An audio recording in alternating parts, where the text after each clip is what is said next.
Another transfer target emerges for the Tigers. We'll tell you about him. Locked on LSU. Here we go.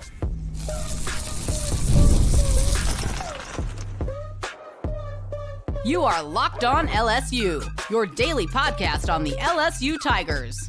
Part of the Locked On Podcast Network, your team every day.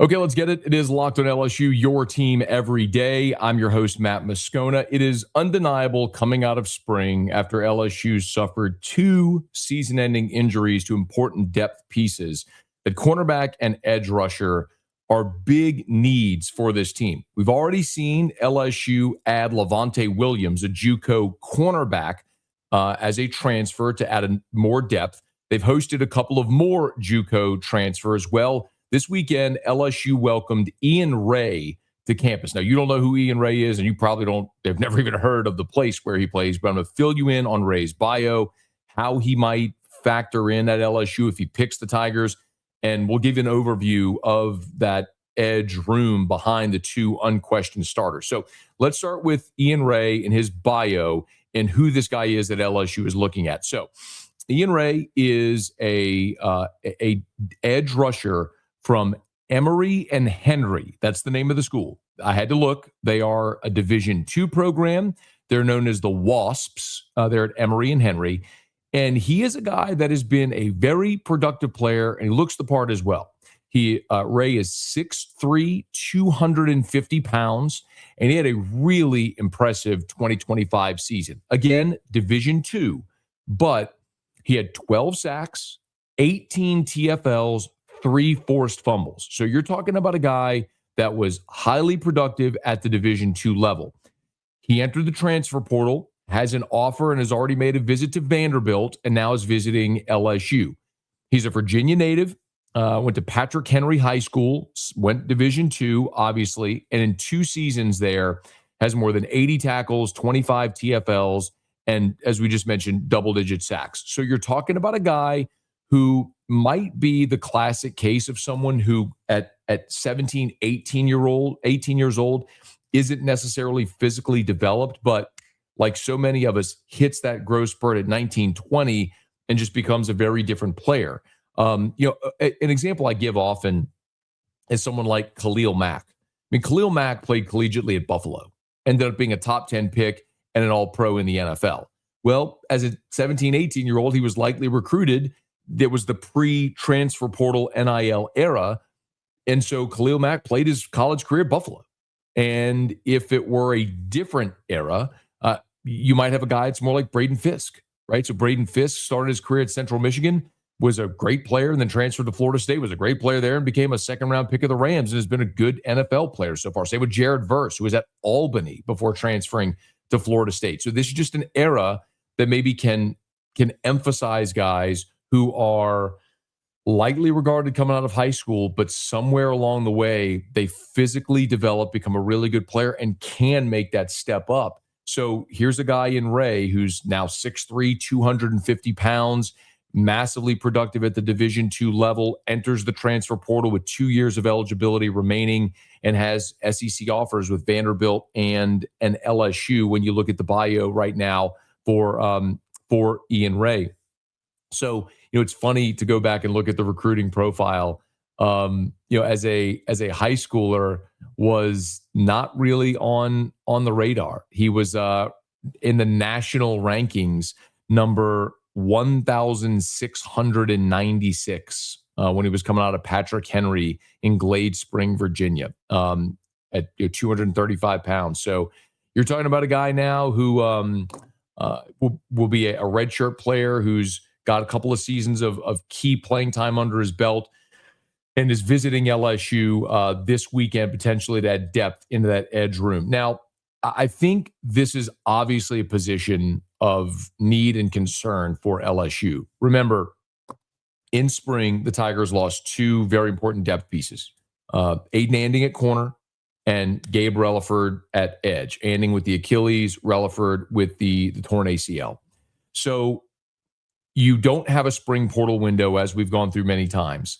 And that's a major detriment for a program like LSU that suffered these injuries. I remind you all the time that last year in the spring portal window, LSU added Bernard Gooden on the defensive line and AJ Halsey, who became a starter and a stud for you at safety. Those were spring portal additions.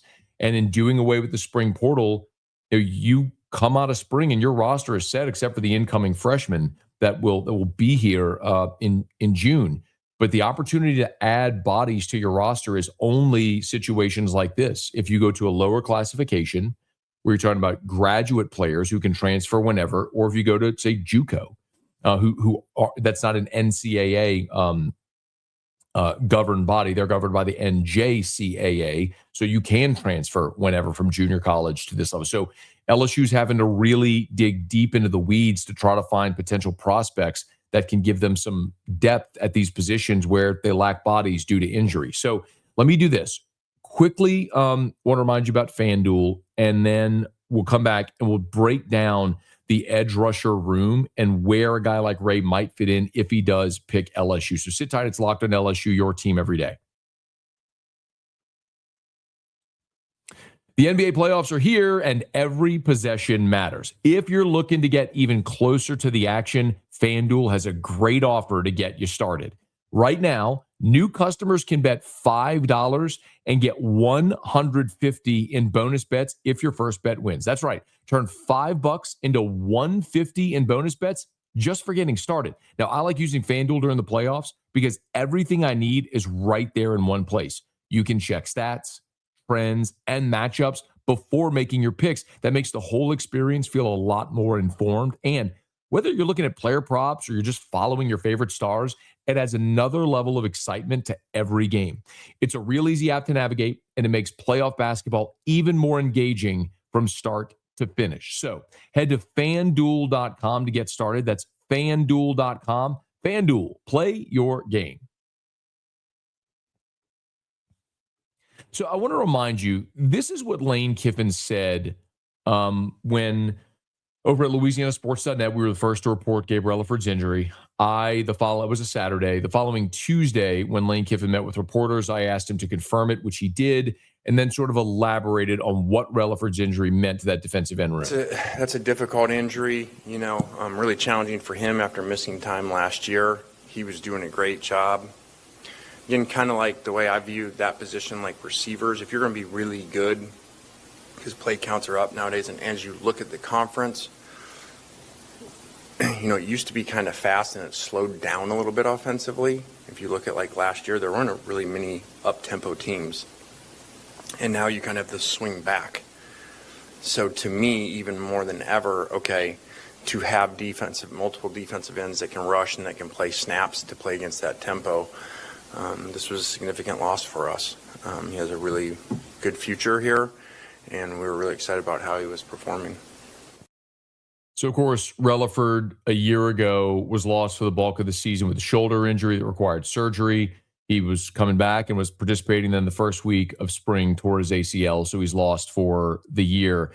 And when you look at the depth at edge rusher, the first two are undeniable. You went and added Princewill, Umanmielen, and Jordan Ross, both of those out of the transfer portal. So Princewill, Umanmielen was the big get, right? He was all SEC at Ole Miss a season ago. He led Ole Miss with 9 sacks. He had 8. He was 8th in TFLs in the SEC with 13. So again, a guy that had 9 sacks, 13 TFLs, and was a major piece for Ole Miss's defense last year. Started his career at Nebraska. So Nebraska, then Ole Miss, and now LSU. He's on his 3rd program. But Umanmielen at times in spring was unblockable, even going against Jordan Seaton, the left tackle. So Umanmielen is an undeniable starter on one side, and then Jordan Ross is on the other.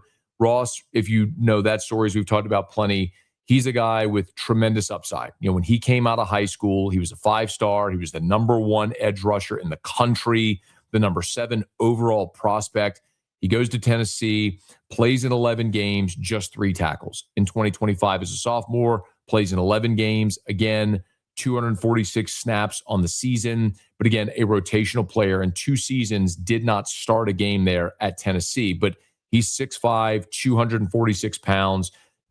Umanmielen and Jordan Ross are undeniably your 2 starters.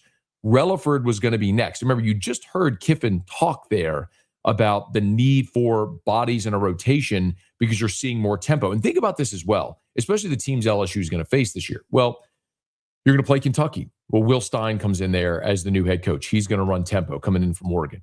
Ryan Silverfield at Arkansas coming in from Memphis. He's going to run tempo, fast pace. Alex Golish at Auburn. They rotate back onto the schedule. Of course, you're going to face them at Auburn this year. He's coming in from South Florida. He's going to run up-tempo offense. You go up and down the list. We know that Ole Miss is obviously going to run tempo in that offense. There's no Mississippi State rotates back onto the schedule. Jeff Lebby, he's from that sort of air raid coaching tree. So you're going to face a lot of teams offensively this year that are going to spread you out and go fast and run a lot of plays. So yes, you need bodies to rotate. Those first two we talked about, Umanmielen and Jordan Ross. Next was Reliford.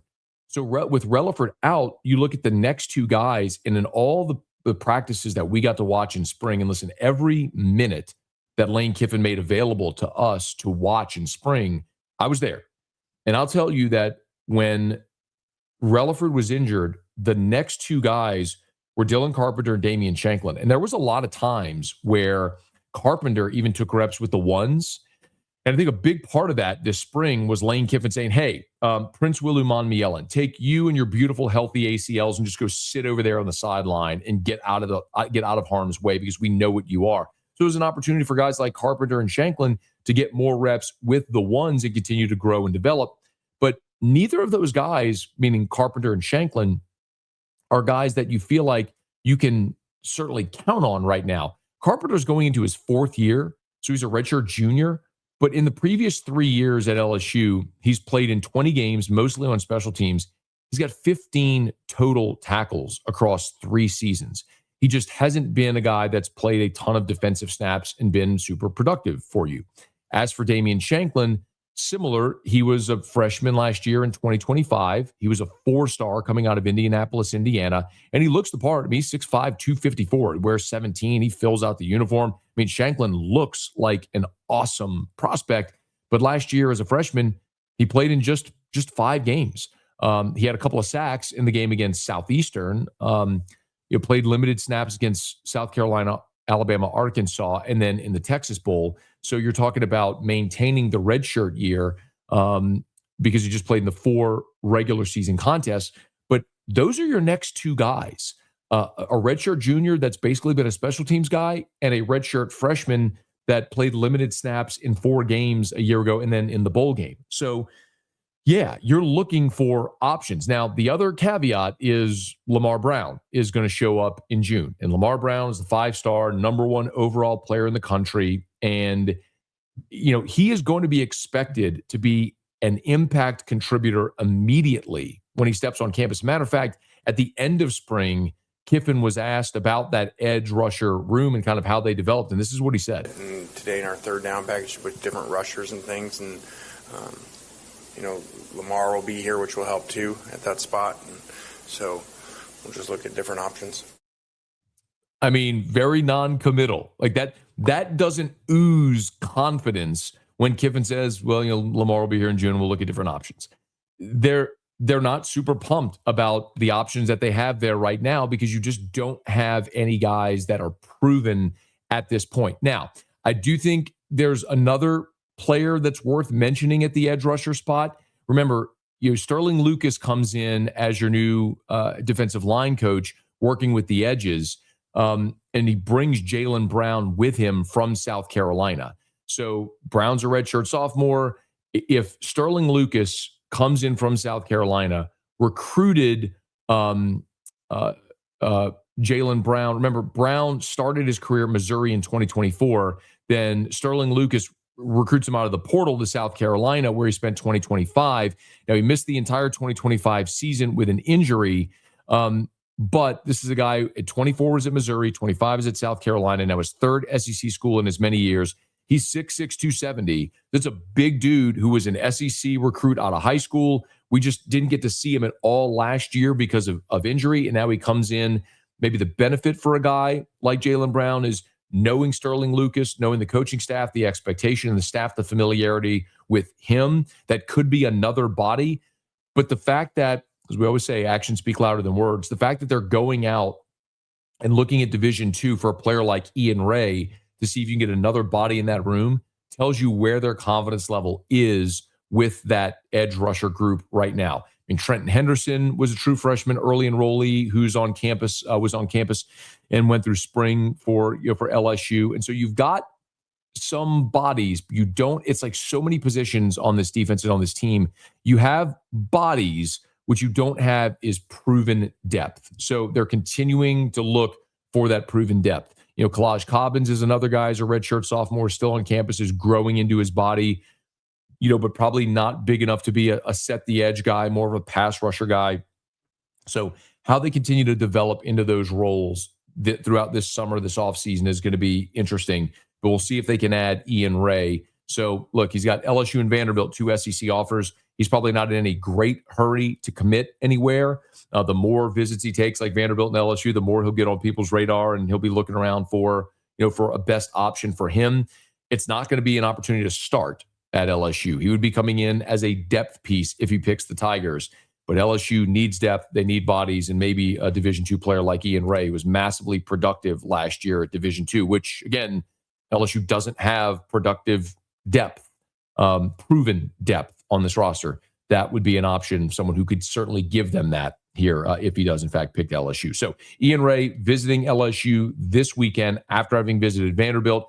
When he makes his decision, we'll certainly pass it along, and we'll talk about it here on Locked on LSU. So do me a favor. If you are on podcast, please subscribe in your favorite podcast app, rate us, leave a review. If you're on YouTube, smash that like button, subscribe to the channel, hit the bell so you're notified whenever we post a new video, and let a friend know if they love the Tigers. We got you here every single day. It's Locked on LSU, your team